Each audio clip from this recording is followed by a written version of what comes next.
Ahora sí. Buenas noches, tengan todos ustedes. Hoy es martes 17 de febrero del año 2021. Es miércoles 17 de febrero del año 2021. Es nuestra segunda clase de la semana. El día de ayer estuvimos hablando sobre pensamiento lineal, o sea, hacia dónde nos lleva este tipo de pensamiento. Y solamente quiero decir algunas cosas porque vamos a tener una dinámica en particular el día de hoy que creo que puede sernos muy interesante. Básicamente la dinámica consiste en que hay una serie de preguntas que se suscitaron con la clase del día de ayer y bueno, la primera persona que trae una serie de preguntas es Flery y Flérida nos va a ir diciendo pregunta por pregunta y vamos a irlas contestando al tiempo que las va diciendo. Bueno, mi punto de vista, si no quiere decir que es la verdad absoluta, y con ello vamos a tratar de ir avanzando en este asunto de poder clarificar lo que es el pensamiento lineal que humanamente hemos desarrollado y que en algún momento se convierte en un impedimento para ver las cosas desde la perspectiva de Dios. Ok, entonces, cuando decimos pensamiento lineal, ¿de qué estamos hablando? Estamos hablando de la forma en que tradicionalmente fuimos enseñados, o sea, donde se nos explica que las cosas tienen una forma única de entenderse, hay una lógica directa, progresiva, secuencial, y en esa lógica solamente podemos seguir ese camino, ¿sí? No nos da oportunidad de hacer ningún rompimiento, no nos da oportunidad de plantear distintas cosas, porque todo está desde una sola visión y en una sola dirección. Y así lo hemos expresado desde el día de ayer, y entonces oramos y le pedimos a Dios que nos dé sabiduría para poder ayudar a Flery con sus preguntas. Entonces, Padre, en el nombre de Jesús, Señor, te doy gracias por tu presencia, gracias, Señor, por tu amor y tu misericordia. Las cosas que tú quieres hacer, Señor, en nosotros, te pido, mi Dios, que abras nuestro corazón y nuestro entendimiento. Señor, así como hiciste con Salomón cuando llegó la reina de Saba, Señor, te pido en tu misericordia que lo hagas conmigo. Dame sabiduría, Señor, para poder decir algo inteligente desde tu corazón, Señor, o medianamente inteligente desde nuestra capacidad, pero sobre todo, Señor, que seas tú el que hable y no nosotros, Señor, para que las respuestas que podamos escuchar traigan paz en nuestros corazones y nos ayuden a ver las cosas desde la perspectiva de lo eterno. En el nombre de Jesús, amén, amén y amén. Entonces, en sus marcas, listos fuera, Flery. A ver, entonces, si puedes abrir tu audio y Sí, vamos a tratar entonces de escuchar la primera pregunta. Viene. ok. La primera pregunta que yo me hacía es cuando pensaba en la soberanía de Dios y sobre el libre albedrío que Dios nos regaló para nosotros tomar nuestras decisiones, pensaba cuando Moisés fue con el faraón, o creo que todavía Dios estaba hablando con Moisés y le dijo que iba a endurecer el corazón de faraón para que no dejara ir al pueblo de Israel, porque Dios quería mostrar los milagros en Egipto. Entonces yo pensaba, si el faraón tenía libre albedrío para poder decidir, o la soberanía de Dios era la que pues gobernaba sobre toda esa situación, y por más que el faraón haya querido dejar al pueblo de Israel, Dios había endurecido su corazón para que no dejara en libertad al pueblo.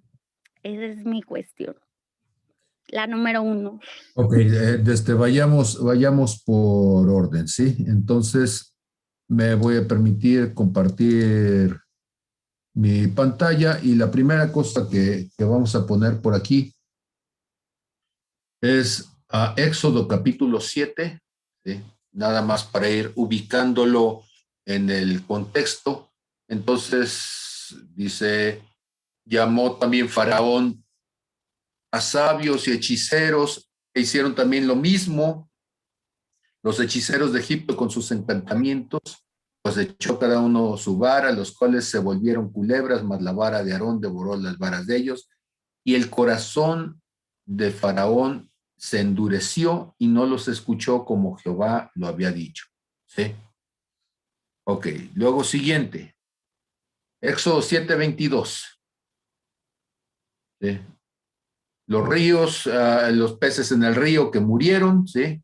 Y los hechiceros de Egipto hicieron lo mismo con sus encantamientos, esto es cuando se vuelve el agua en sangre, y el corazón de Faraón se endureció y no los escuchó como Jehová había dicho, ¿sí? Y luego, viendo, dice Éxodo 8:15, viendo Faraón que le había dado reposo, endureció su corazón y no los escuchó como Jehová lo había dicho. 8:19. Los hechiceros dijeron a Faraón, dedo de Dios es este, mas el corazón de Faraón se endureció y no los escuchó como Jehová había dicho, ¿sí? Éxodo 8:32, mas Faraón endureció una vez más su corazón, ¿sí? Y no dejó ir al pueblo, y esto se refiere a la plaga de moscas, ok. Luego el siguiente, en Éxodo 9:7, ¿sí? Entonces Faraón envió, esta es la plaga del ganado, ¿sí? Y aquí que el ganado de los hijos de Israel no había muerto ni uno, ¿sí? Más el corazón de Faraón se endureció y no dejó ir al pueblo, ¿sí? Ahora, podemos seguir viendo Éxodo 9:12, 9:35, 10:20, 10:27, ¿sí? Y es, ¿sí? Hasta, voy a ir hasta Éxodo 10:20, cuando cambia la frase, en lugar de decir que me voy a 9:7, perdón. Entonces Faraón envió, y aquí que el ganado de los hijos de Israel, sí, se había muerto ninguno, no había, perdón, el ganado de los hijos de Israel no había muerto ninguno, mas el corazón del Faraón se endureció y no dejó ir al pueblo. Noten que va a cambiar la frase, porque ahora en 9:12, a ver si no los mareo, ahora sí ya dice, pero Jehová endureció el corazón de Faraón y no los oyó como Jehová lo había dicho a Moisés. Aquí ya tenemos un cambio, ya no es Faraón el que endurece su corazón, sino que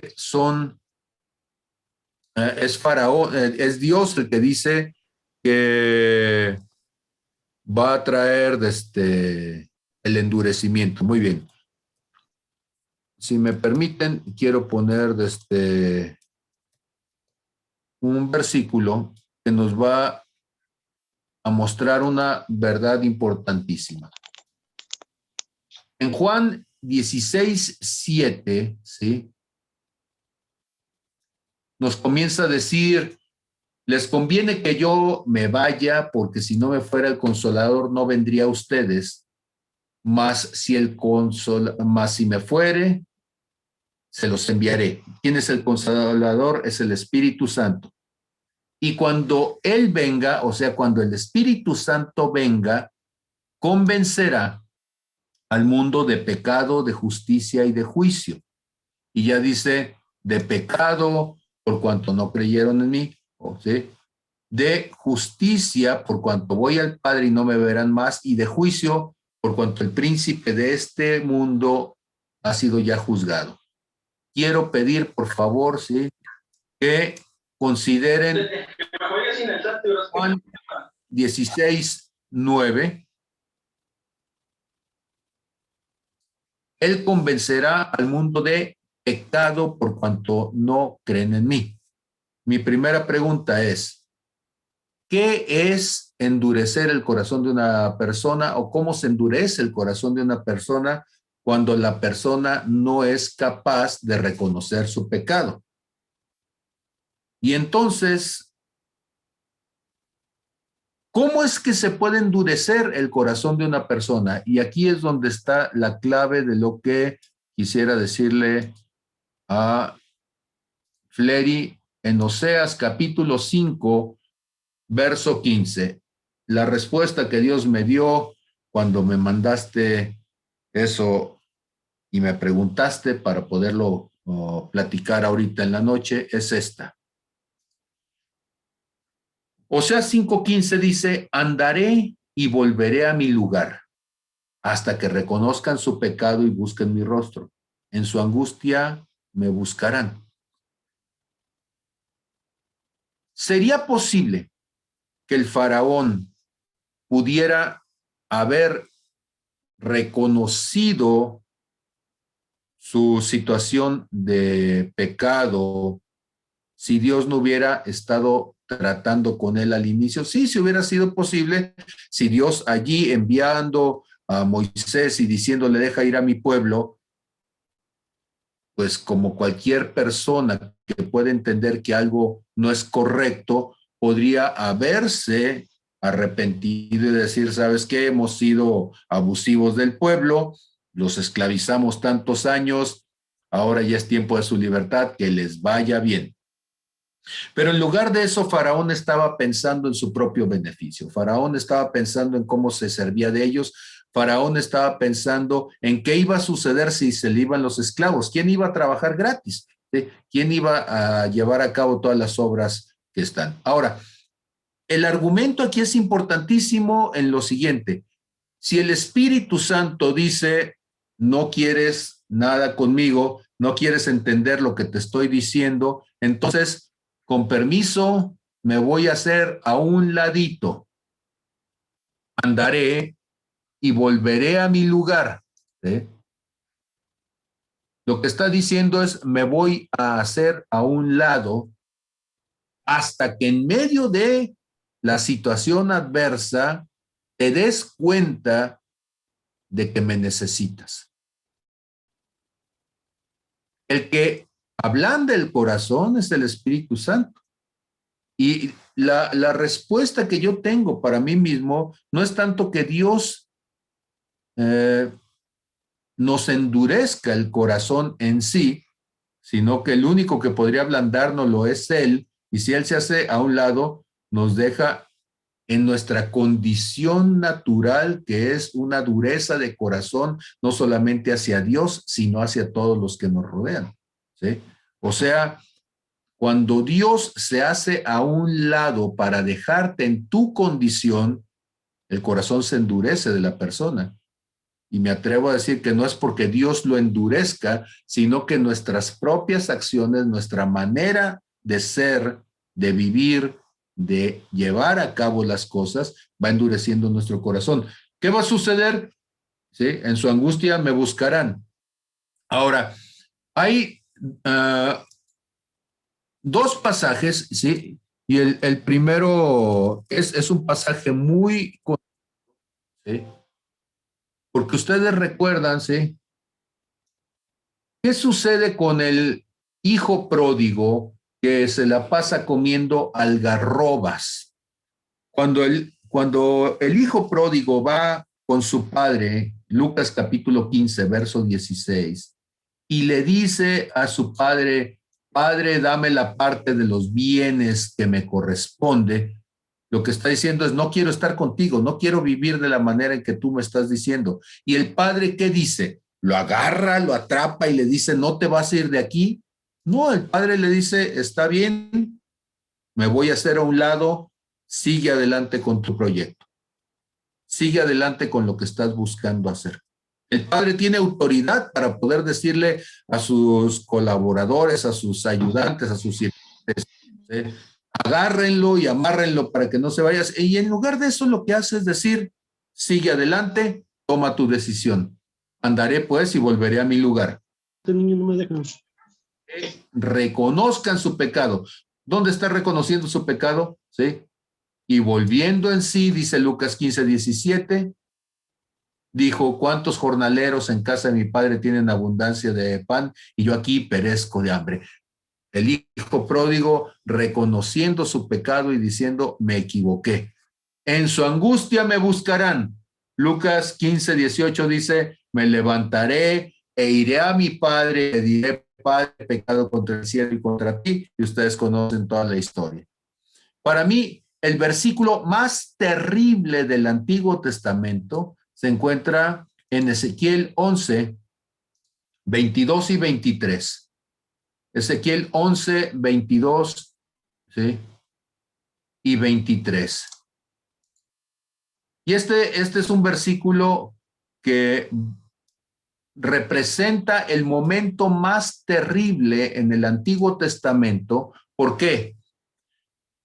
Porque después de siglos donde Dios le está hablando al pueblo de Israel y le está diciendo que cambien de actitud, que reconozcan su pecado, ¿sí? Que vuelvan a ponerle en primer lugar, hay un momento en donde Dios dice, hasta aquí.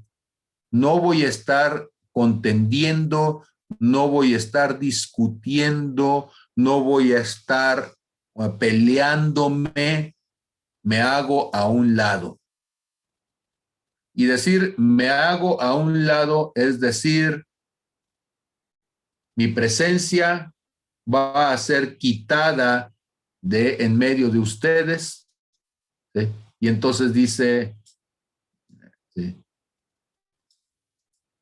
Después alzaron los querubines sus alas y las ruedas en pos de ellos, y la gloria del Dios de Israel estaba sobre ellos, y la gloria de Dios se elevó de en medio de la ciudad y se puso sobre el monte que está al oriente de la ciudad.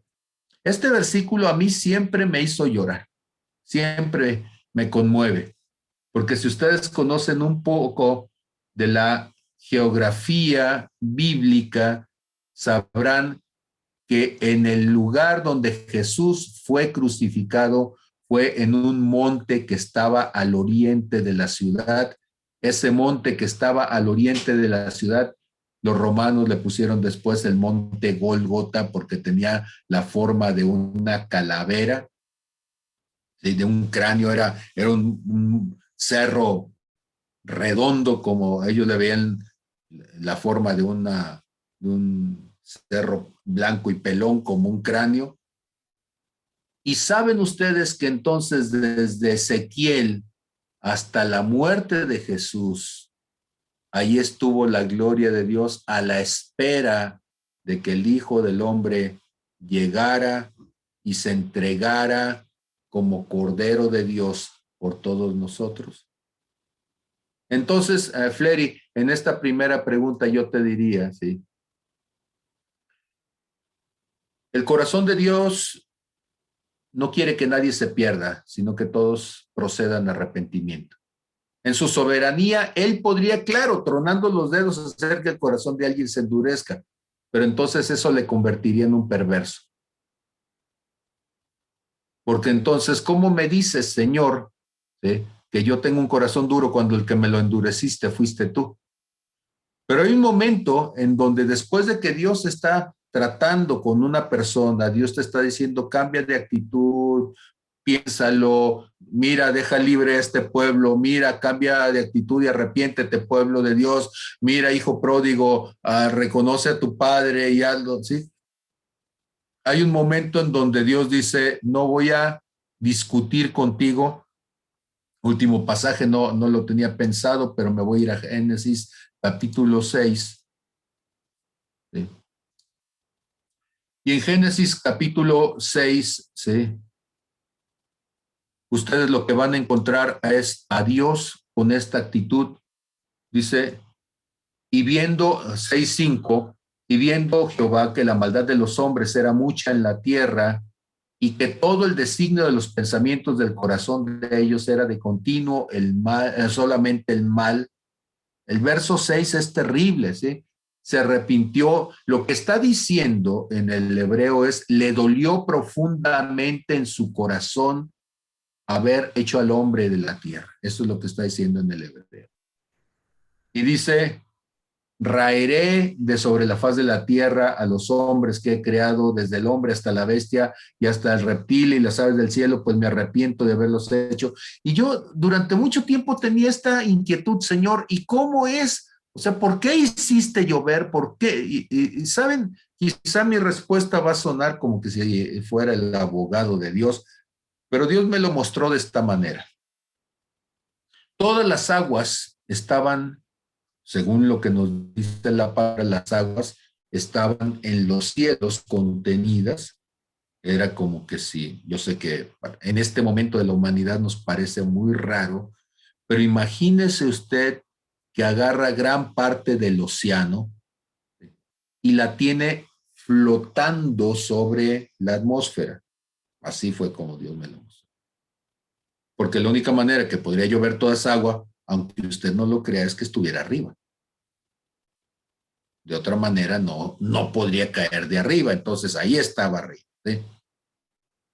Y Dios me decía, si yo tengo mis manos sosteniéndola, a ver, voy a tratar de que mis manos se pongan por aquí. Y si la estoy sosteniendo y sosteniendo y sosteniendo, y hay un momento en donde me dicen, Dios, quítate de aquí, ya no te queremos ver, pero si me quito se cae el agua, que te quites, estoy bueno, pues me quito, pues. En el momento en que la presencia de Dios, ¿sí?, llega a este punto donde dice, no contenderá, ¿sí?, mi espíritu con el hombre para siempre, porque ciertamente es carne, ¿sí? Y entonces, aquí lo tenemos, ¿sí?, en el verso 3, no contenderá mi espíritu con el hombre para siempre, porque ciertamente él es carne. Lo que está diciendo Dios es, no me voy a pasar peleando contigo, ¿no quieres que esté? O sea, 5:15, andaré pues y volveré a mi lugar, ¿sí? Esconderé mi rostro.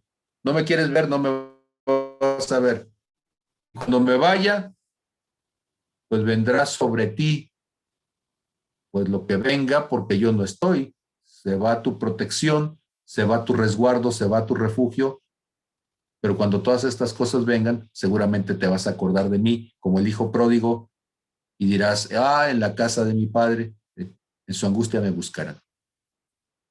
Flery, no sé si todo esto que he dicho te ayuda un poco. Sí. Lo que me hace reflexionar es que, pues, pues sí, el corazón del faraón ya estaba endurecido, pues al ser tan malvado, desde el principio ya era malvado con el pueblo de Israel. Entonces, pues sí, hasta que él no reconociera este, lo lejano que estaba de la bondad de Dios, pues no iba a ver algo diferente, ¿no? Sí lo entiendo. Ok, tienes una segunda Gracias. pregunta, ¿sí? Sí, Bueno, a ver, ¿qué dice tu segunda pregunta? en Proverbios 16, este, 4. Yo tengo otra versión, pero dice, toda obra del Señor tiene un propósito. Hasta el malvado fue hecho para el día del desastre, dice esta versión. Entonces Dios hizo a los malvados también. Sí, Dios hizo a los buenos, a los malos, Dios hizo el agua tibia y el hielito también. O sea, Dios hizo todas las cosas, la cosa es que cada cosa pudiera ser que tuviera un propósito de parte de Dios, pero ahorita vamos a entender algo, ¿sí? Aquí están las versiones que tengo yo, ¿sí? Entonces, algunas están repetidas, otras están en inglés, me voy a permitir ponerlas de español para que estemos en un mismo contexto. Todas las cosas hechas por el Señor tienen su propio fin, aún el impío para el día del mal. Dice la Biblia de Jerusalén, ¿sí? Dios ha creado todo con un propósito, incluso al malvado para el día fatal, ¿sí? Se repite en la otra, en, en la, en la Biblia de latinoamericana de hoy, dice, todas las cosas hechas por el Señor tienen su propio fin, hasta el impío para el día del mal. Nueva versión internacional, toda obra del Señor tiene un propósito, hasta el malvado fue hecho para el día del desastre. La palabra de Dios para todos, todo lo que ha hecho el Señor tiene un propósito, incluso el hombre perverso que fue hecho para el día del castigo. Todas las cosas que ha hecho Jehová para sí mismo, ¿sí? Perdón, todas las cosas ha hecho Jehová para sí mismo y aún al impío para el día malo. Cada una de ellas va a coincidir en una cosa, ¿sí? La primera es que Dios hace todas las cosas y en eso, ¿sí?, no estamos en discusión. Dios hizo todas las cosas desde la... Ay, se me fue el nombre, acá está. La versión de las Sagradas Escrituras dice, todas las cosas ha hecho el Señor por sí mismo, o sea, sin ayuda de nadie, ¿sí? Aunque la del lenguaje actual dice, todo lo que Dios hace tiene un propósito, pero ojo, ¿sí? En la segunda parte es donde empezamos a tener una cierta discusión en cuanto a lo que puede significar, para qué lo hizo o cómo es que se lleva a cabo aquello. Entendamos lo siguiente. Cuando Dios hace el infierno como lugar de castigo, el Hades, el lugar de los muertos, Seol, ¿sí? Bueno, el Hades como en griego, el Seol como hebreo. Cuando nosotros vemos todas estas cosas, nos damos cuenta de que ese espacio, ¿sí?, no estaba destinado en su momento. Bueno, primero hizo al lucero, hijo de la mañana, ¿sí? Querubín protector, ya lo hemos visto en Isaías 14, Ezequiel 28, y a causa de la multitud de contrataciones, a causa del poder que tenía, pero sobre todo por la iniquidad que se halló en su corazón, fue desechado. Y entonces Dios crea un espacio de castigo para él. Cuando nosotros estamos hablando al impío, al malvado, ¿sí?, el malvado por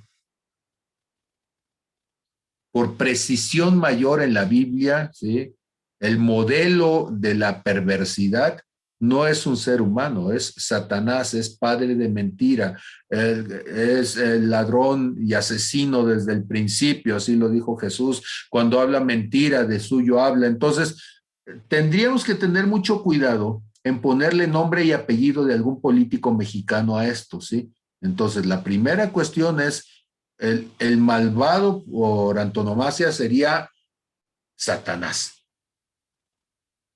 Y aún Satanás, cuando fue creado, no fue creado directamente para ser castigado, ¿sí? Pero aún cada uno tendrá que encontrar su propio final, su propio destino, de acuerdo a las obras que haya hecho. Esta es una parte en donde siempre caemos en discusión, pero este es el riesgo y quiero dejarlo muy claro. El riesgo es que cuando nosotros asumimos que es Dios el responsable de la conducta perversa de sus criaturas, entonces lo que hacemos es extender la perversidad al corazón de Dios. O sea, si Dios es perverso porque hizo a Satanás perverso sabiendo que iba a ser malo, o Dios le dio a los ángeles también la capacidad de decidir la forma en que se iban a conducir. Y esa es una pregunta importantísima porque de ella depende nuestra visión acerca de cómo concebimos, ¿sí?, que se comporta Dios. Y es fundamental entonces contestárnosla a cada uno de nosotros. Yo creo íntimamente, pero esa es la convicción de Pablo Cancino, que Dios es bueno.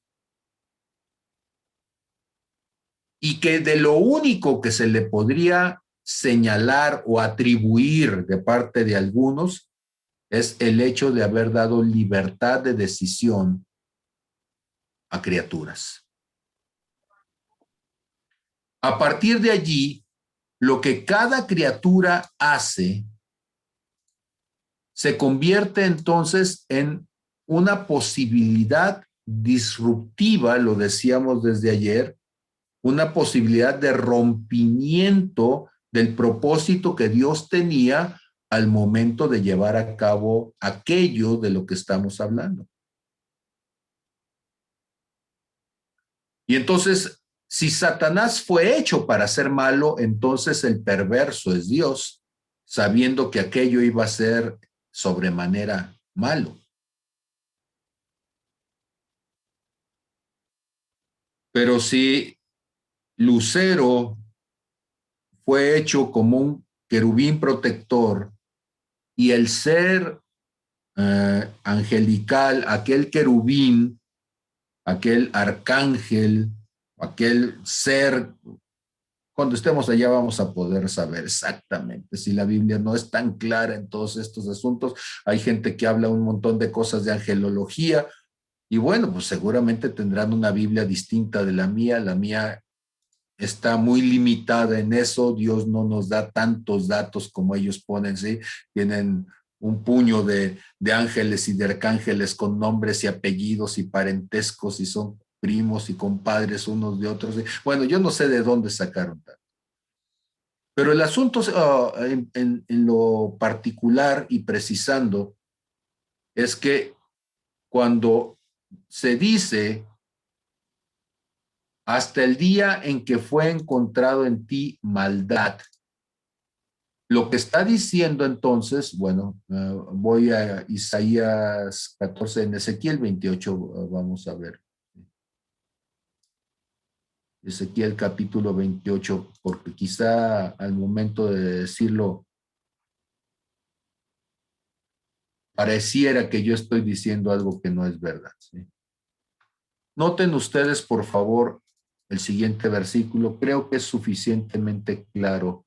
Cuando Ezequiel 28, bueno, desde el verso 15 dice, tú, querubín grande, protector, yo te puse en el santo monte de Dios, allí estuviste, en medio de las piedras de fuego te paseabas.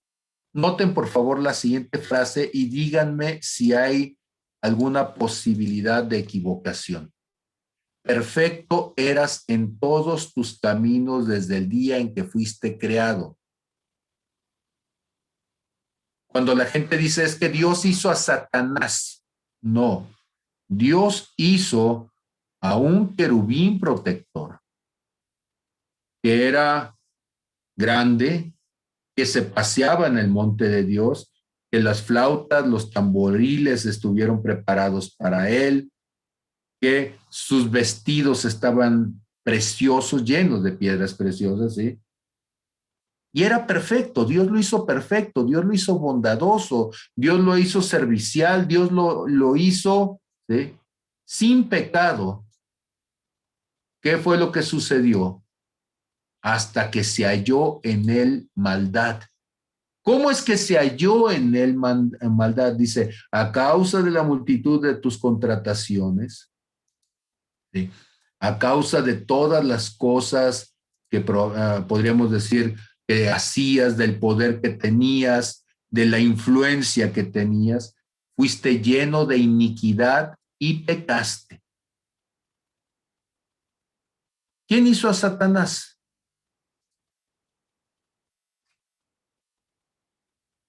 Dios hizo al querubín protector. Quizá esto al decirlo va a sonar como una doctrina falsa. No, Satanás se hizo a sí mismo. Dios no hace al pecador, el pecador se hace a sí mismo.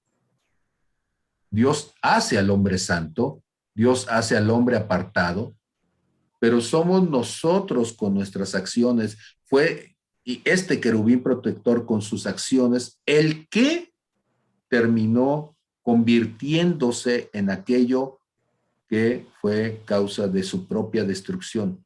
Y claro que eso deja ligado su destino, entonces, a la destrucción. Y eso es importante entonces señalarlo, porque cuando nosotros lo señalamos y nos damos cuenta de ello, Ezequiel 28:15, ¿sí? Perfecto eras en todos tus caminos desde el día en que fuiste creado, ¿sí? Nos damos cuenta cómo la degeneración del querubín protector no fue porque Dios lo hiciera así, no es la soberanía de Dios haciendo al malo. ¿Sí? Mismo caso podríamos ver en Génesis capítulo 3, hablando de la condición del hombre, ¿sí? Y entonces aquí vemos en Génesis 3:6, ¿sí? Cuando dice que era codiciable a los ojos, agradable a los ojos, codiciable para alcanzar sabiduría, y tomó del fruto y comió. Y no solamente comió, también lo dio al marido, el cual comió así como él.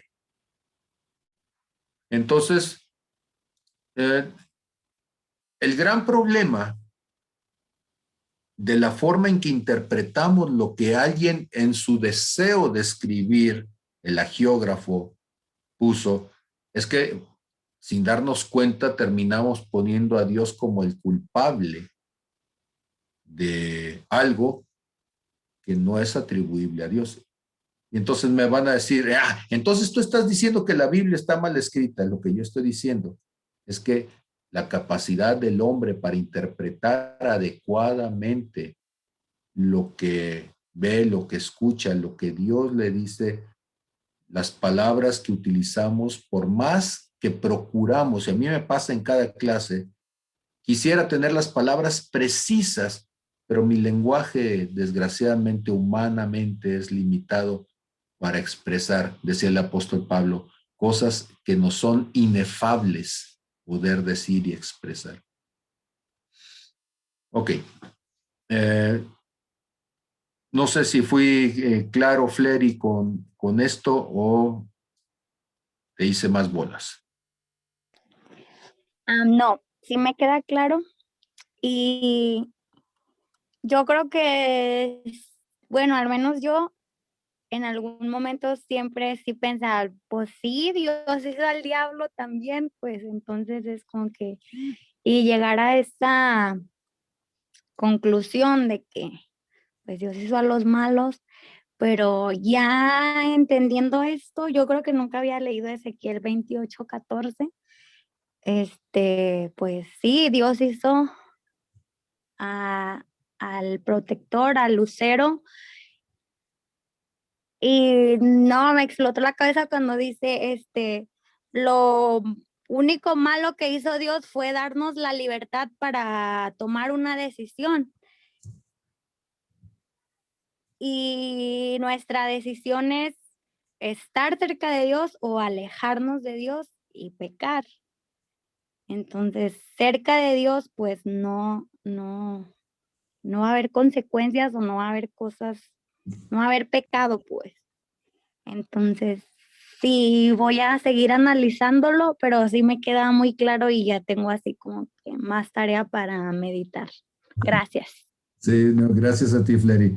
Querido Fernando, dinos. Fíjate que desde que empezamos la reunión y Flery hizo las preguntas, a mí me vino a la mente que desde que el hombre rechaza la ayuda idónea, empiezan las cosas, ¿sí? Y ahí él mismo, todo era perfecto, Dios no se equivoca. Ahí es el evento que sucede cuando a ese no que se le dijo, vinieron los cambios, ¿sí? Y Eva no le puso una pistola para que se comiera la manzana y todo, ¿sí? Y ya después vinieron las cosas.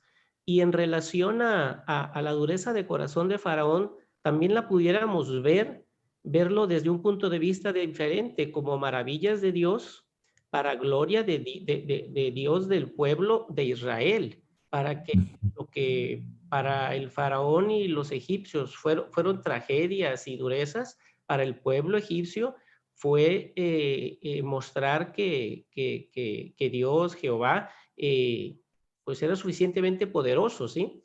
Entonces, para mostrar la gloria de Dios también, ¿sí?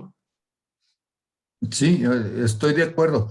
La parte que me preocupa cuando solamente lo viéramos sin justificar esto que estoy intentando comentar, es que sí queda un dejo de perversidad, hablando de Dios, porque para que Él se manifieste como un Dios extraordinario, a costa de abusar de su poder sobre un pobre faraón incapaz y limitado, pues sí es perverso porque es un abuso de poder de parte del que lo detenta, ¿sí? Ahora, yo sé que cuando hablamos de maravillas, y esto lo hemos compartido también en algún momento, la perspectiva nos pone en una visión distinta. Lo que para el pueblo de Egipto fue una desgracia, para el pueblo de Dios era maravilloso como Dios, más allá de la dureza del corazón de aquel, pues podía estar con ellos. Ahora, es bien interesante, hablando de Oseas 5:15, que Dios dice, andaré pues y volveré a mi lugar. Pues sí, pero están en la misma ciudad, viene la plaga, viene la maravilla, se mueren las vacas de uno y sobreviven las vacas del otro, y el otro dice, no, que te ibas a ir, no, pues sí me fui, pero me fui con el otro, ¿sí? O sea, yo puedo estar a medio centímetro de ti, y aunque esté lloviendo, tú no te mojas, ¿sí? O aunque esté lloviendo, aunque esté seco, desde a ti no te toca. O sea, finalmente Dios dice, mi trato es personal con el que quiere. Por eso en Mateo capítulo 24 y 25, cuando habla de las señales de la venida del hombre, del Hijo del Hombre, ¿sí? Dice, y en aquel día estarán dos en una misma cama. Uno será tomado y el otro será dejado. Para uno será la maravilla y para otro será la plaga, ¿sí? Pero no es que sea un acto de perversidad de parte de Dios, ¿sí?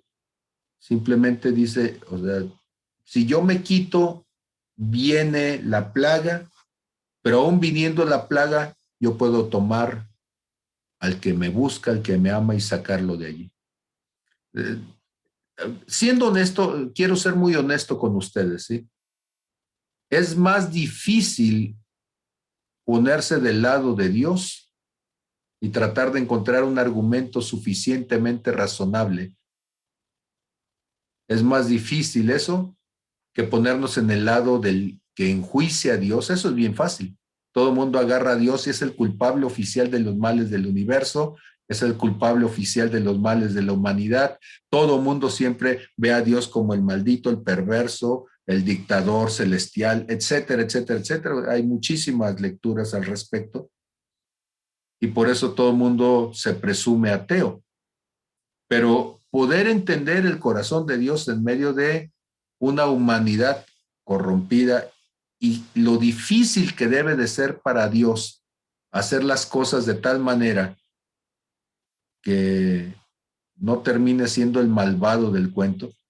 Me recuerda mucho la historia, estaba por ahí en los libros de la primaria, seguramente alguno de ustedes se ha de acordar, de un anciano que tenía a su nieto chico y tenían que ir al mercado a comprar algunas cosas, pero se iban a ir con el burro descargado para traer cosas cargando, ¿sí? Después de regreso. Se levantan muy de madrugada y entonces pues el chamaco chiquillo de 7 años estaba dormido, ¿sí? Pues lo saca a irse al camino y lo trepa en el burro pues para poderse ir andando y él va agarrando la cuerda del burro. Y entonces recuerdan la historia, pasan por una primera casa en medio del camino que va hacia el mercado, ¿sí?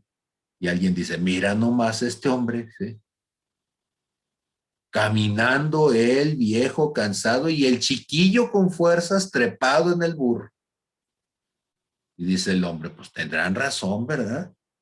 Y entonces le dice al chiquillo, bájate y me voy a subir yo. Y entonces ahora es el chiquillo el que va caminando a un lado y el señor anciano va arriba y la gente a un lado dice, mira nomás viejo abusivo, ¿sí?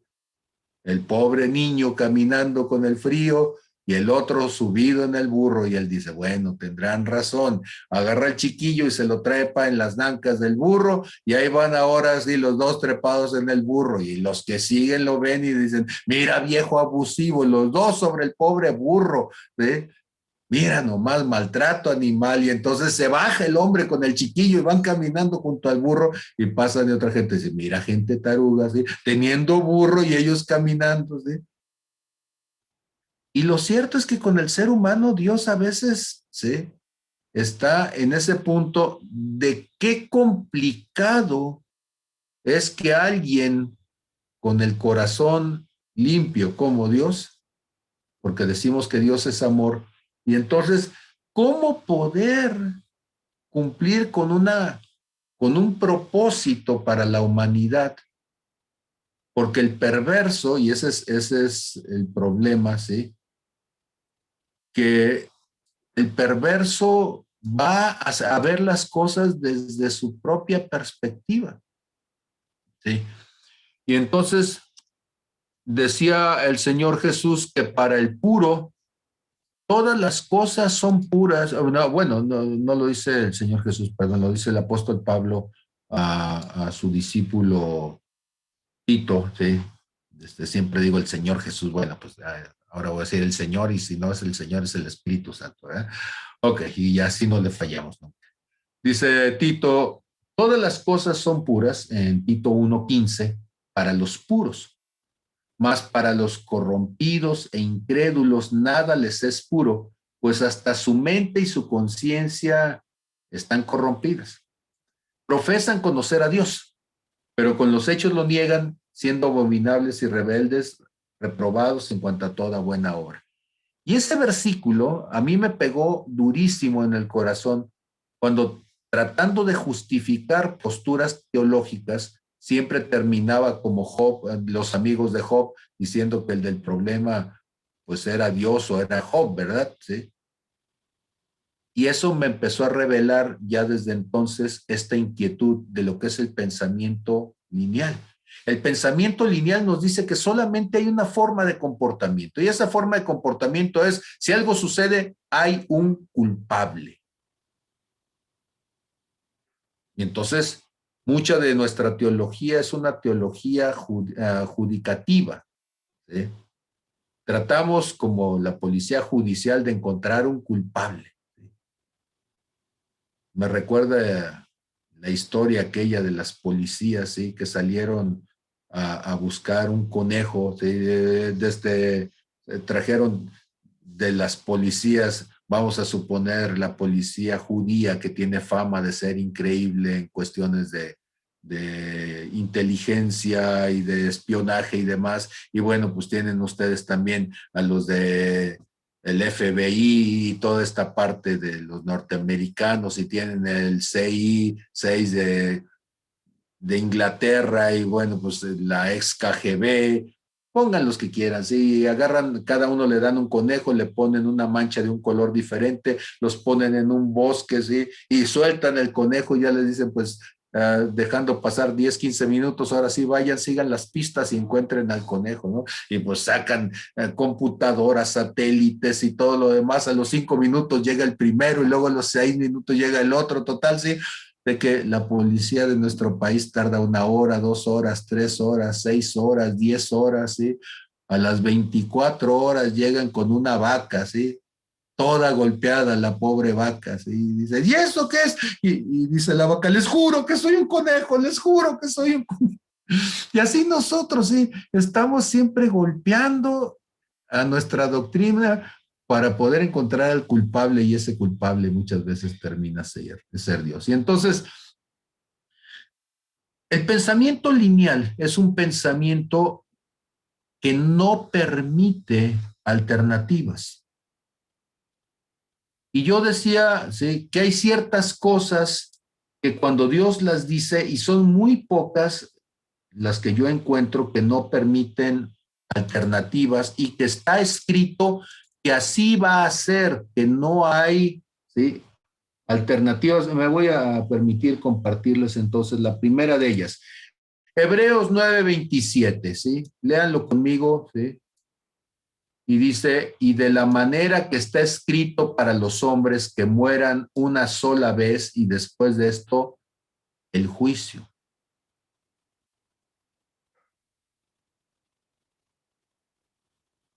Entonces, primera cosa que vemos, ¿eh? ¿Estaba escrito? Claro que estaba escrito, porque esto se está refiriendo al Antiguo Testamento, por supuesto. Cada persona debía morir una sola vez. La resurrección como proceso, como espacio abierto para todos, antes de Cristo no estaba dado, era un rompimiento circunstancial muy raro, ¿sí? Pero está escrito que los hombres mueran una sola vez, así estaba escrito. Ese es el pensamiento lineal. Todo lo que vive, todo lo que nace, tarde o temprano, va a morir. Pero ¿qué es la disrupción? Que Dios dice, en Cristo hay resurrección. Y entonces noten ustedes que en el Antiguo Testamento tenemos la linealidad, ¿sí? Está escrito que todos mueran una sola vez. Y después de esto el juicio. Pero en Jesucristo tenemos entonces la resurrección de los muertos. Y esta resurrección de los muertos, ¿cómo debemos de entenderla? Pues deberíamos de entenderla como una oportunidad de parte de Dios, decíamos, como una disrupción, ¿sí? Como un rompimiento a esa linealidad donde Dios dice, puede ser diferente, ¿sí? Y no solamente puede ser diferente, sino que cada uno de mis hijos, cada uno de los que crean, ¿sí? Tiene la oportunidad de ser resucitado y todos seremos resucitados, ¿sí? Y entonces, Romanos capítulo 6, verso 5 dice, porque si fuimos plantados juntamente con él en la semejanza de su muerte, así también lo seremos en la de su resurrección. Ahí hay una disrupción. Tienes que cambiar tu manera de pensar, tienes que cambiar tu manera de pensamiento lineal para poder entonces creer que Dios puede romper algo que aparentemente va en contra del orden de lo natural, ¿sí?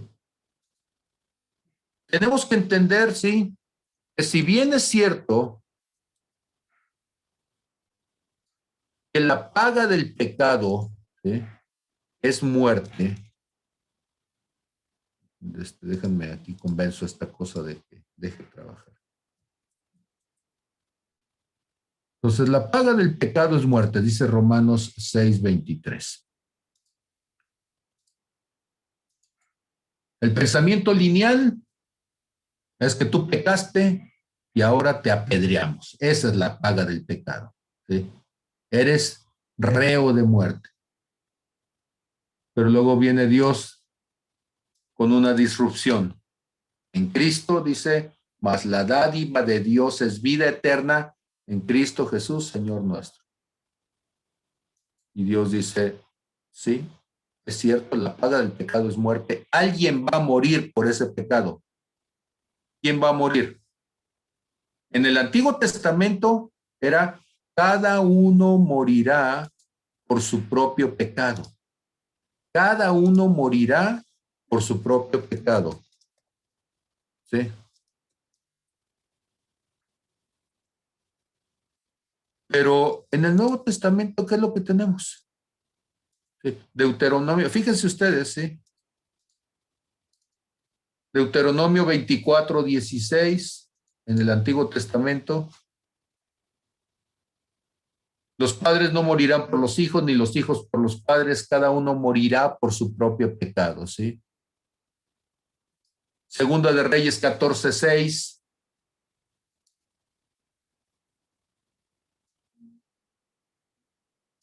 Dice, no matarán los padres a los padres por los hijos, ni a los hijos por los padres, sino que cada uno morirá por su propio pecado, ¿sí? Y en segunda de Crónicas 25:4, una vez más, ¿sí? No morirán los padres por los hijos, ni los hijos por los padres, mas cada uno morirá por su propio pecado. ¿Qué es la ley? La ley es el pensamiento lineal. Así está escrito y no hay manera de que tú pudieras evitarlo. Pero insisto,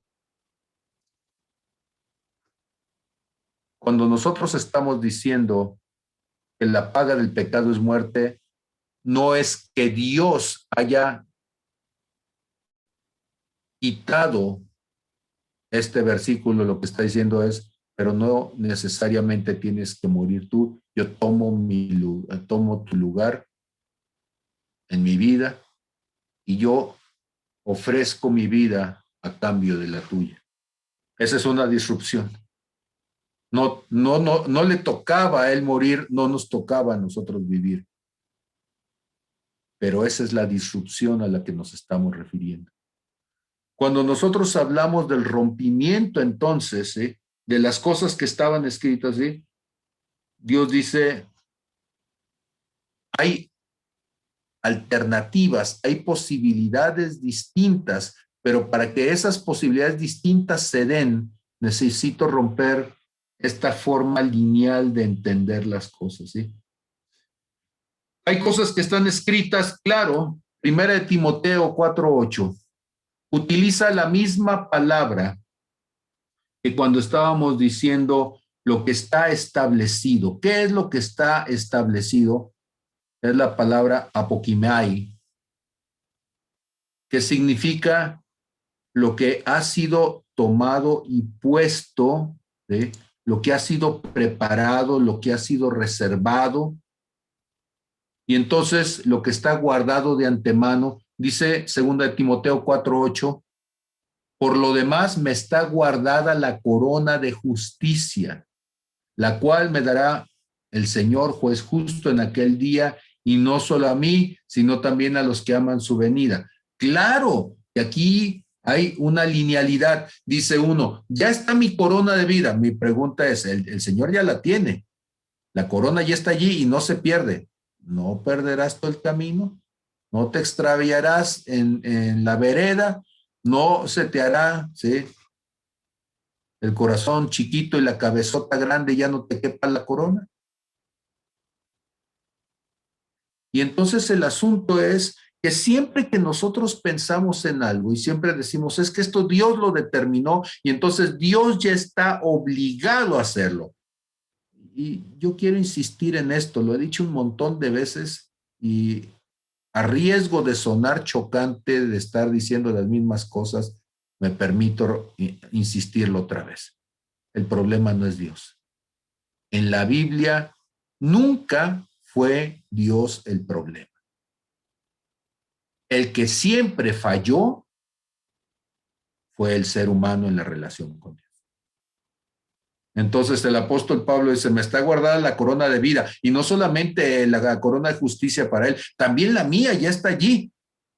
Pero yo no tengo que estar pensando en cuidar la corona, yo tengo que estar pensando en cuidar a este Pablo Cancino, para que esté en condiciones de poder recibir esa corona en el momento en el que pueda llegar yo allá. Y lo más importante finalmente no será la corona, será llegar, ¿sí? Y llegar con un corazón limpio, ¿sí? Porque la ambición de la corona puede terminar siendo tu propia perdición también. En Colosenses, capítulo 1, en el verso 5, dice, a causa de la esperanza que les está guardada en los cielos, de la cual ya habéis oído por la palabra verdadera. ¿Cuál es esa esperanza? Es la vida eterna. La vida eterna ya está preparada para mí. Y una vez más, son cosas que Dios tiene guardadas y reservadas, listas.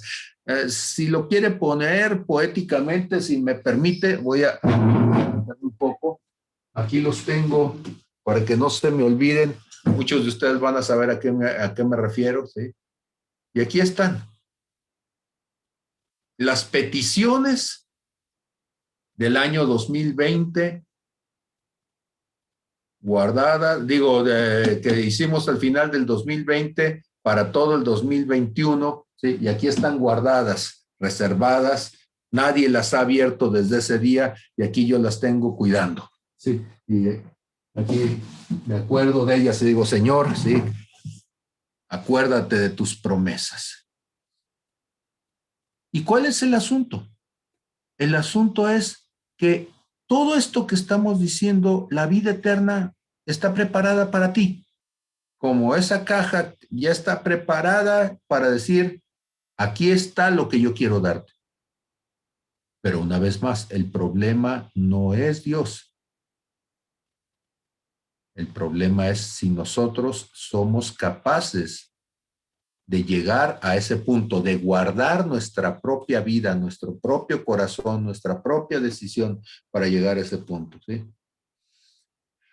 Y entonces, cada uno de nosotros tendríamos que preguntarnos hasta dónde somos capaces de entender el corazón de Dios, cómo Dios cada vez que es necesario nos está recordando una y otra vez sobre cómo estas decisiones van tomando un rumbo y si la linealidad de los eventos fuera inmutable, entonces nosotros estaríamos perdidos para siempre. ¿Qué es el arrepentimiento? El arrepentimiento es nuestra posibilidad de disrupción más grande delante de Dios. Escúchenme. Uno de los más grandes regalos espirituales que tenemos es la posibilidad de arrepentirnos. Usted puede haber sido la peor persona sobre la faz de la humanidad hasta este momento. Y si usted busca de Dios y está dispuesto a reconocer su error, entonces usted puede arrepentirse.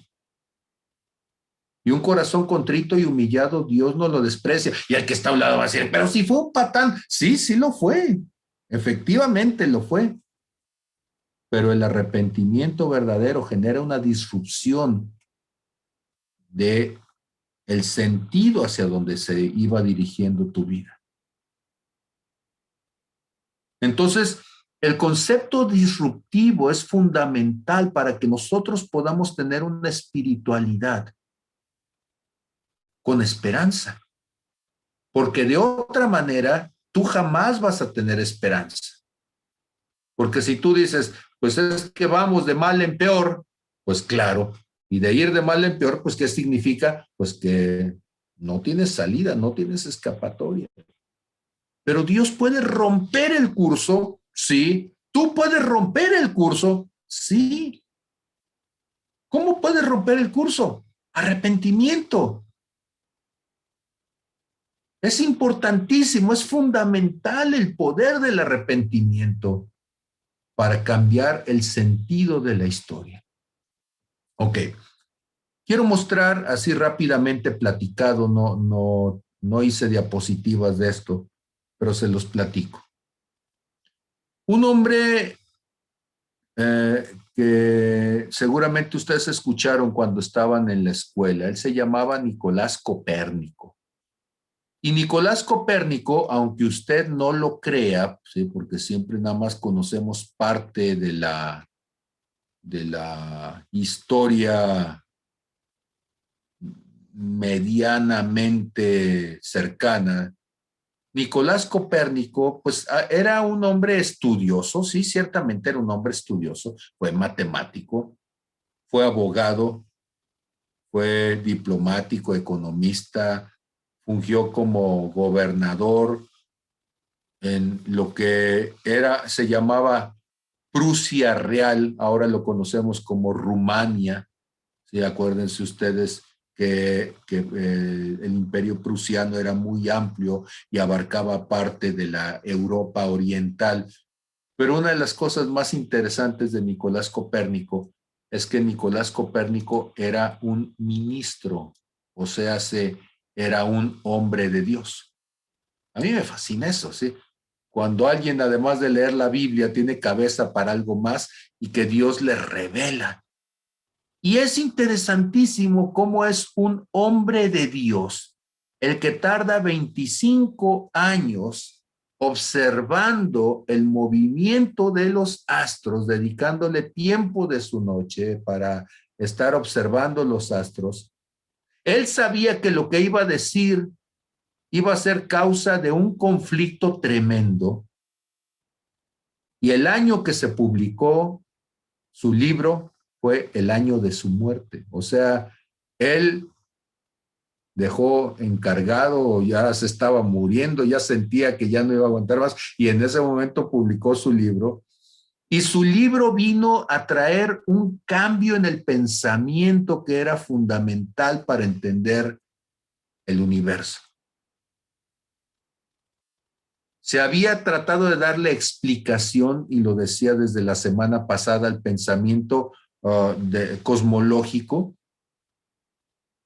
poniendo a la Tierra como el centro. ¿Por qué la Tierra es el centro? Pues porque el hombre que está en ella la habita.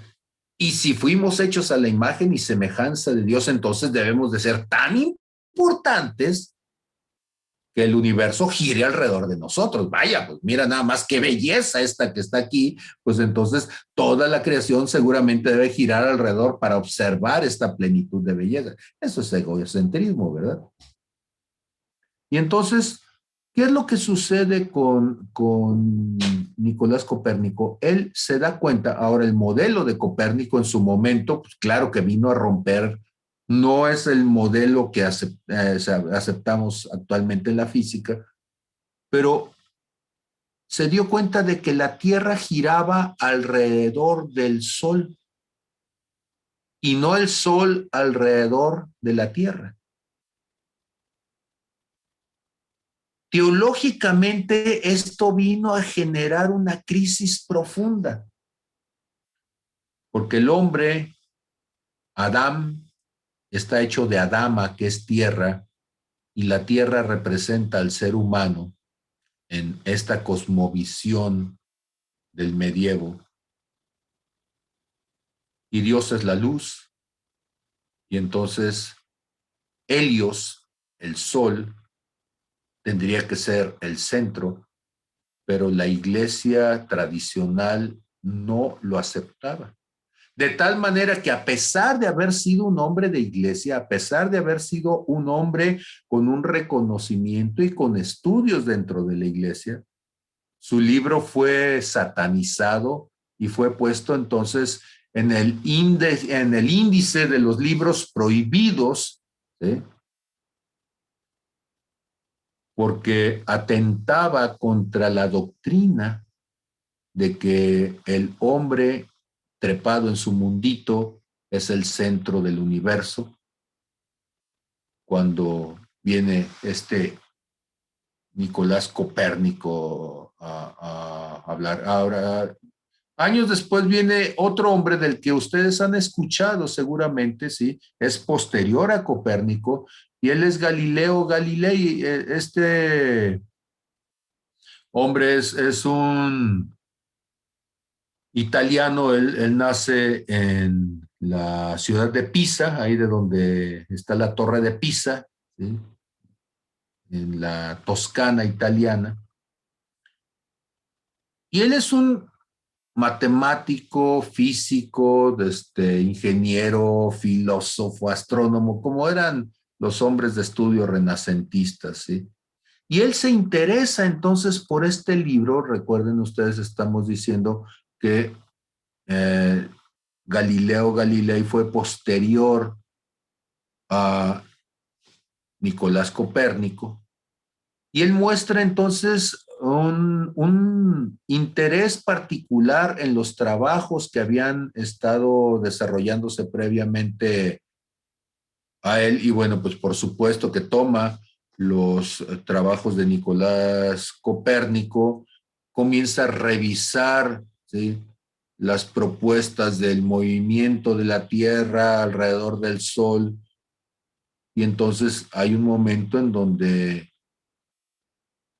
él muestra que es la Tierra la que se mueve y no el Sol. O sea, este asunto de que el Sol sale por la mañana de un lado y se mete por otro, pues es un problema de lenguaje, porque en realidad la Tierra gira sobre su eje y se encuentra entonces en su rotación con el Sol, y a través de su rotación hay un punto en donde cambia su faz, su cara hacia el Sol, y pues ahora es de noche y en esa parte, bueno, ya no se puede percibir. ¿Por qué lo digo de esta manera? Porque miren, estamos hablando de Copérnico en 1500, digo, y de Galileo Galilei en 1600 alrededor, ¿sí? Pero en la iglesia seguimos pensando linealmente que la Tierra es plana, porque yo la veo plana. Estamos con las discusiones de los terraplanistas porque yo la veo plana, y todo mundo quiere convencerme de que es una esfera, pero no es cierto porque yo la veo plana. Pues sí, pero nuestra percepción es limitada y nuestra capacidad de percibir la verdad es muy limitada. En el siglo XX hay dos figuras que son muy, muy interesantes y que vienen a romper con mucho del pensamiento. Yo quisiera que en algún momento de nuestras vidas tuviéramos la oportunidad de poder hablar, y son temas que implican más estudio. Después de que viene Alberto Einstein desde la física y va a ver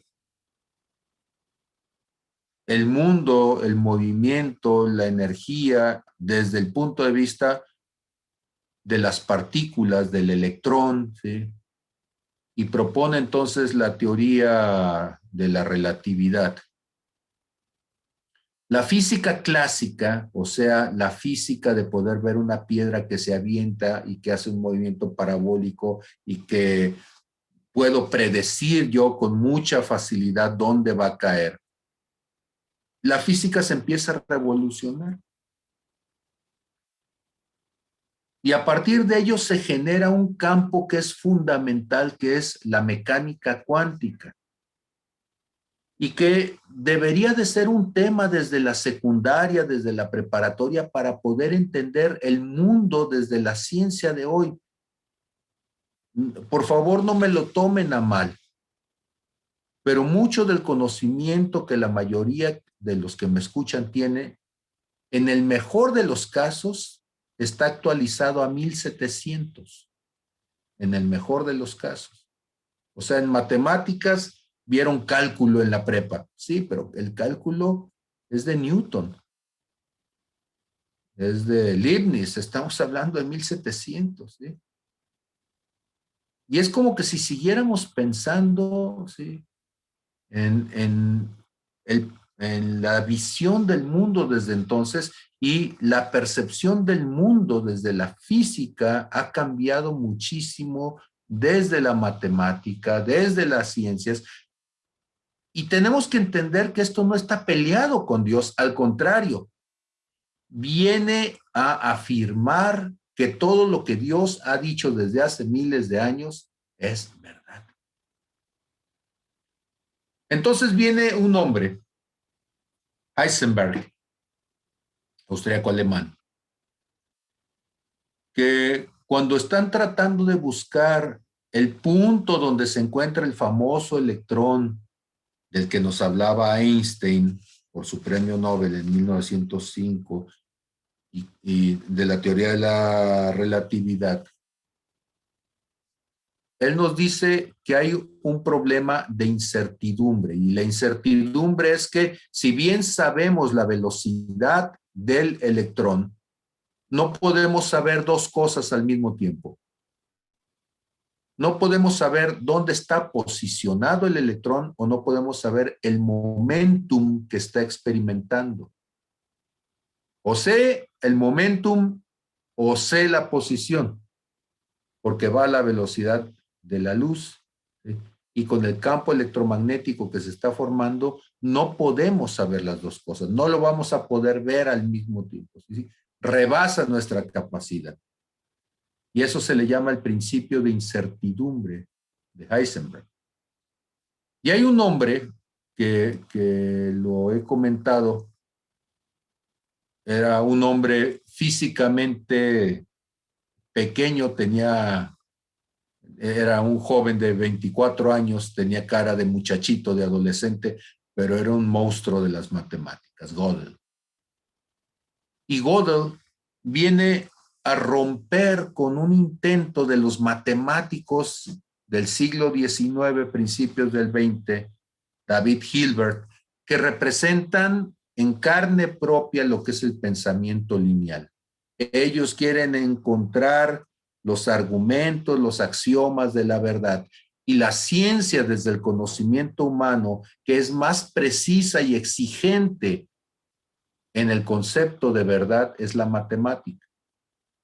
Y ellos estaban buscando entonces los axiomas que demostraran todas las verdades matemáticas. La gente dice que las matemáticas son las ciencias de la precisión y que son exactas, y yo digo, usted no sabe matemáticas. Y entonces viene este hombre, Gödel, y muestra su tesis, de hecho, es sobre el teorema de la incompletud, donde él demuestra que hay aspectos de la matemática que no podrán ser jamás demostrados.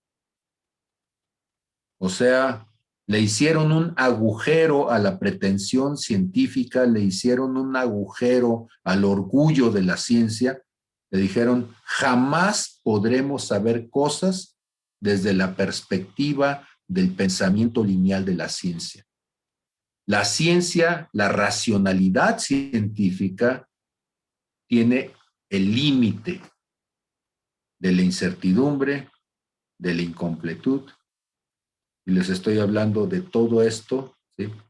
Aproximadamente en el primer tercio del siglo XX. Entonces, muchas de las discusiones que tenemos con gente que se dicen entendidas son estupideces. ¿Por qué? Porque si hubieran leído a Heisenberg, si hubieran leído a Gödel, se darían cuenta de que la ciencia es incapaz de poder decir, de poder mostrar cómo funciona lo profundo del mundo. Y ahí es donde se escucha una carcajada de parte de Dios, decir, ja, ja, ja, ¿sí? Dios tiene la última palabra. Creemos entender cómo funciona el universo, pero no es cierto. Nuestra posibilidad de entenderlo, hay un límite y la ciencia misma reconoce, no podemos ir más allá. Podemos saber que hay partículas subatómicas que van a aparecer por un momentito y no sabemos que hay una cantidad mayor de materia oscura que de materia visible, que hay una cantidad mayor de energías que no son cuantificables, ¿sí? Que las que sí lo son de energías claras. ¿Sí? Y ellos les llaman oscuras porque no sabemos, la mayor parte del universo ni siquiera entendemos cómo funciona, estamos lejos de entenderlo. Pero eso es lo mismo que sucede entre el Antiguo Testamento, que es el pensamiento lineal humano, ¿sí? Es la forma de demostrar el pensamiento humano, y la gracia en la muerte de Jesucristo, que es totalmente cuántica. Para la gente es un caos, para la teología es un caos. Queremos hacer doctrina de la muerte de Jesús, pero nos rebasa. Es más compleja de lo que pensamos, porque siempre está el corazón de Dios haciendo disrupciones con tal de salvar al hombre. Muy bien.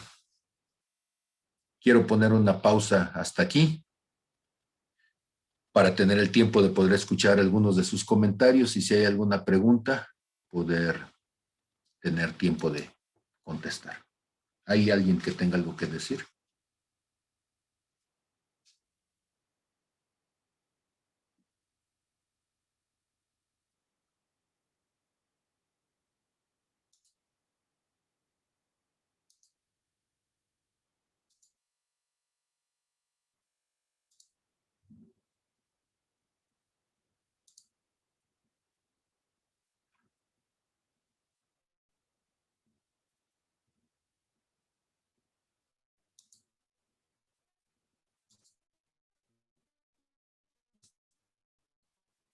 Cosas escondidas, dulce, ¿sí?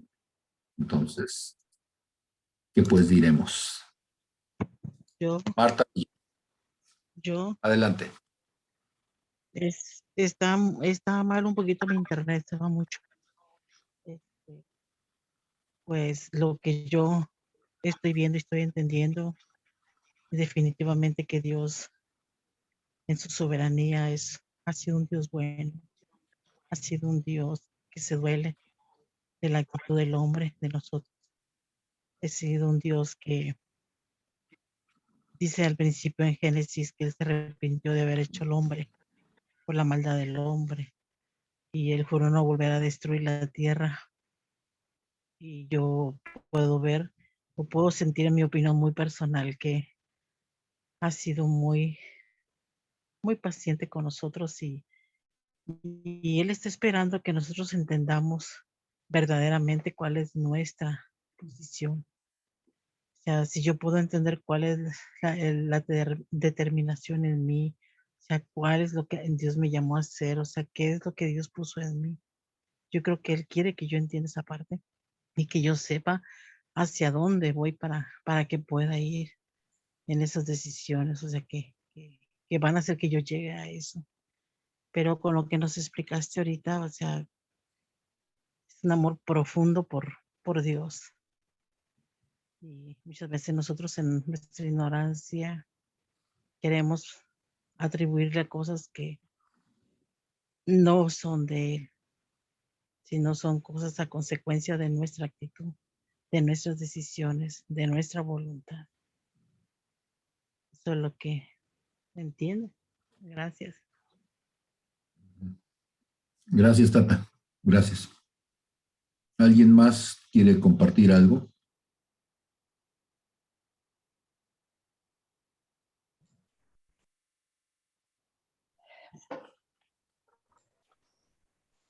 Yo, Clara, pastor, buenas noches a todos y bendiciones. Buenas noches, Clarita. Buenas noches. Fíjese que a mí me llega una duda porque ya ve que dice que en un texto dice que Dios se arrepintió y hay otro que mencionó ayer donde dice que no es hombre para que se arrepienta. Esos dos textos como que no los comprendo mucho en ese sentido. Ok.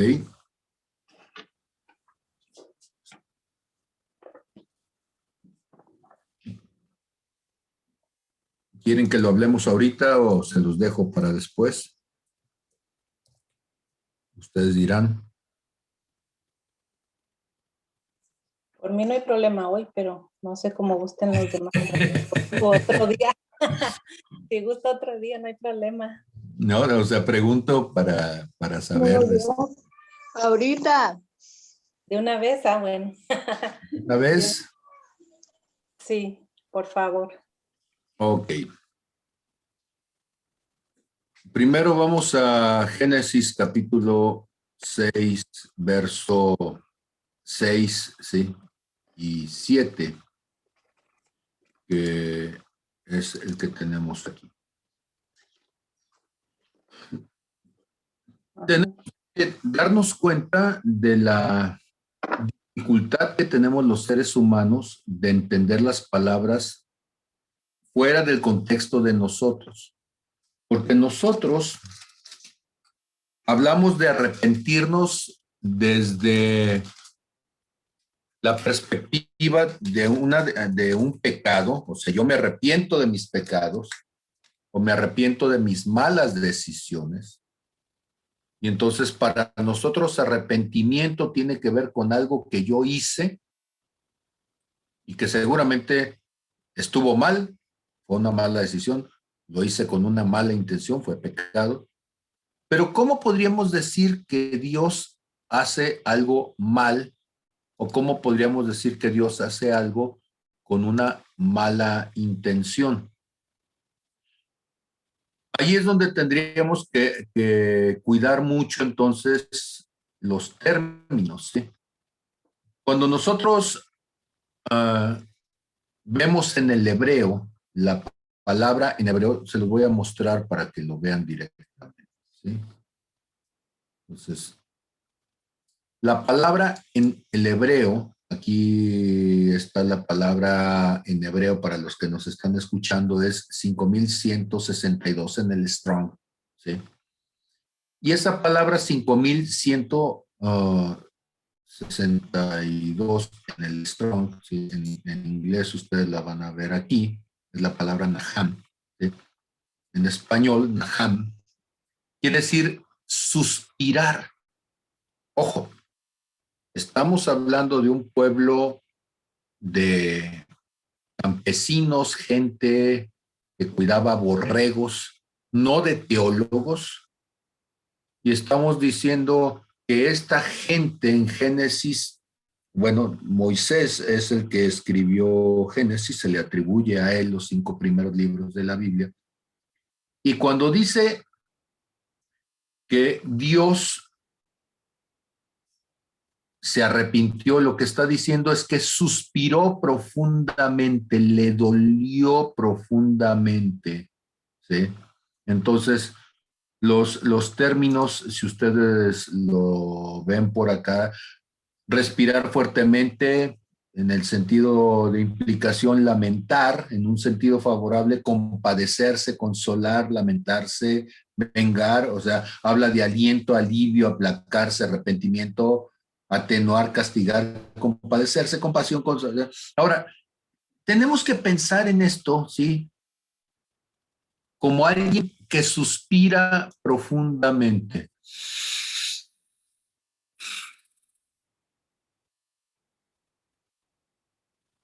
Y no está hablando entonces, cuando lo dicen desde el hebreo, no está hablando solamente del contexto nuestro de me arrepentí porque hice algo mal, no, es me dolió profundamente, me llega muy hondo. Y aquí tenemos que darnos cuenta, para poderlo hacer, ¿sí? Para poderlo entender, tenemos que pensar en Dios como Padre y en el ser humano como su hijo. Yo pregunto, ¿alguien de ustedes alguna vez, alguno de sus hijos, le ha dicho algo tan fuerte que le duela, sientes que atraviesa tu corazón? Ahora, mi pregunta es, ¿te arrepientes de haber tenido tu hijo? ¿O te duele profundamente lo que está sucediendo con tu hijo?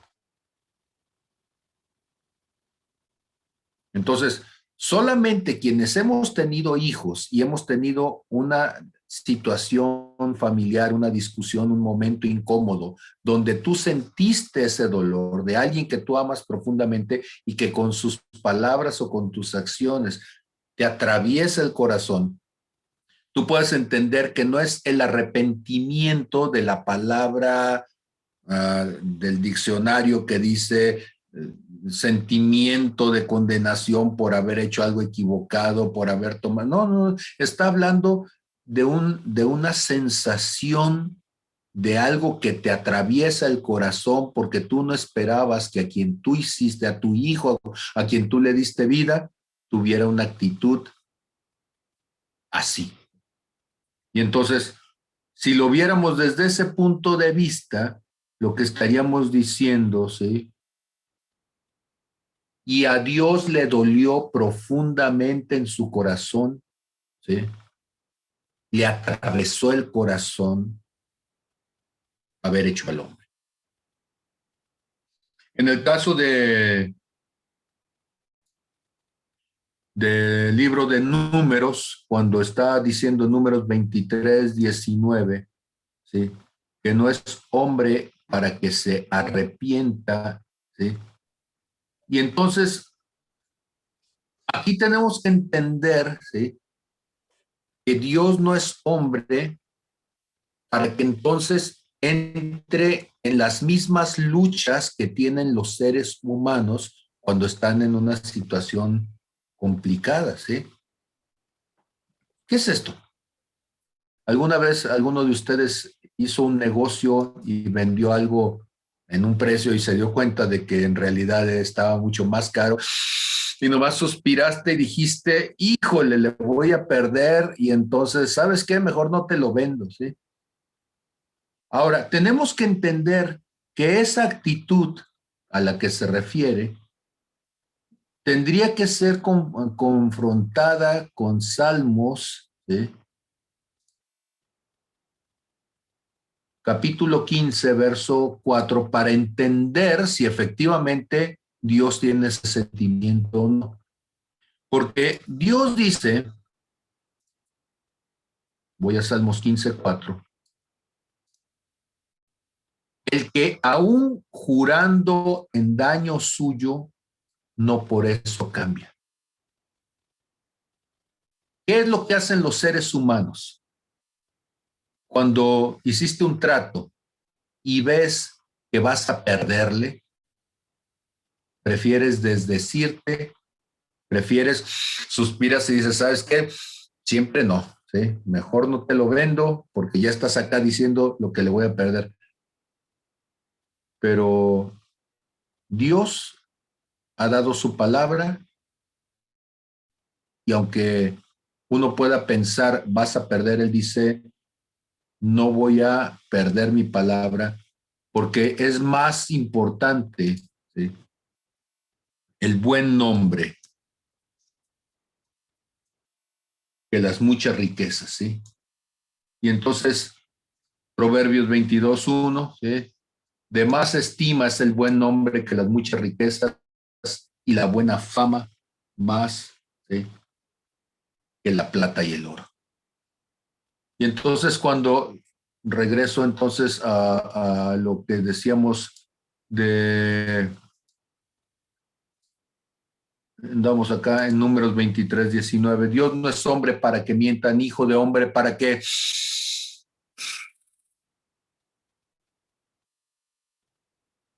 en ese suspiro dubite, tenga la inquietud, piense lo que va a perder y evada la responsabilidad y dice, no, él va a mantener su palabra. No sé, Clara, si te puedo contestar con esto que estoy diciendo. Sí, gracias, me quedó muy claro. ¿Sí? El mejor ejemplo que me hizo entender fue cuando los hijos nos hacen sentir así. Y de todos modos lo seguimos queriendo, ¿verdad? Sí, claro. No quisiéramos que se murieran, dice uno, entonces tendemos el corazón del Padre. Sí, Muchas muchas gracias. gracias. Jorge, aquí tenemos la participación, la pregunta de Jorge.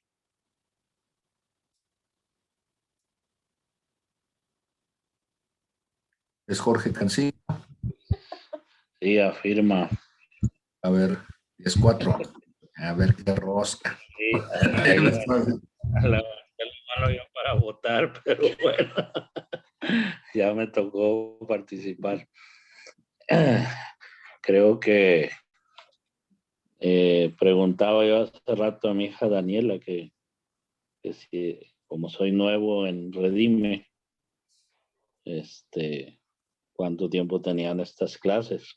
Uh-huh. Yo pensé que era con esto de la pandemia nada más y creo que no. Ya tienen su rato esto del análisis Sí. de la palabra. Siempre lo hemos hecho en los medios que hemos tenido, pero ahora con la pandemia pues empezamos a usar las videoconferencias y esto lo hizo más fácil, ¿sí? Pero es una buena oportunidad. Sí, pues como experiencia compartir esto, ya en el andar de muchos años, estos temas parece ser que nunca los toca uno en la congregación. Aunque yo he llevado muchos estudios, pero hacerlo de esta manera me parece muy bueno, muy enriquecedor, puesto que a manera así como de panel, no sé, se aborda y se va desmenuzando cada palabra, cada versículo. Y la verdad es que en estas clases que yo me he conectado, incluyendo esta, te pone mucho a pensar y te reta. Son, pudiéramos decir, dogmas de fe, todo esto, ¿no? Son verdaderas preguntas que han estado ahí en la historia de la humanidad desde hace 2000 años o más que datan las escrituras. Entonces, yo creo que el planteamiento que se hace aquí abordando la pregunta sí es todo un tema, y se tocó el tema del libre albedrío también, ¿verdad? Yo creo que es la parte que a mí no me quedó claro, si el libre albedrío estaba dentro de los planes de Dios en su corazón al crear al hombre, cuando dice hagamos al hombre a nuestra imagen y semejanza. O sea, entra dentro de la esencia de Dios para el hombre el decidir, el tomar la decisión por él mismo. Ese sería para mí el cuestionamiento. Ok. No sé. Este cuestionamiento en particular sí implica dedicarle seguramente varias clases, ¿sí? Y creo que sí va a ser muy importante que se las dediquemos, porque hay muchas cosas que piensan sobre ello. El concepto de madurez tiene que ver con la responsabilidad en el ejercicio de nuestra capacidad de decisión.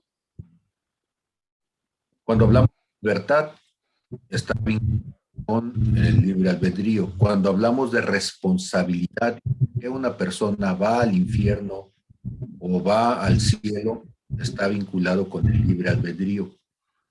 ¿Sí? Entonces, es uno de los temas nodales en nuestra vida espiritual y en nuestra dinámica de relación con Dios. Mucha gente dice, es que yo le quiero rendir a Dios mi voluntad y yo ya no quiero tomar ninguna decisión.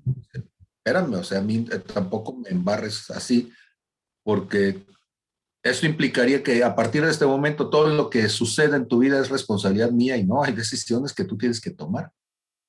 ¿Sí? Tu caminar todos los días es una decisión personal y tú tienes que ejercerlo.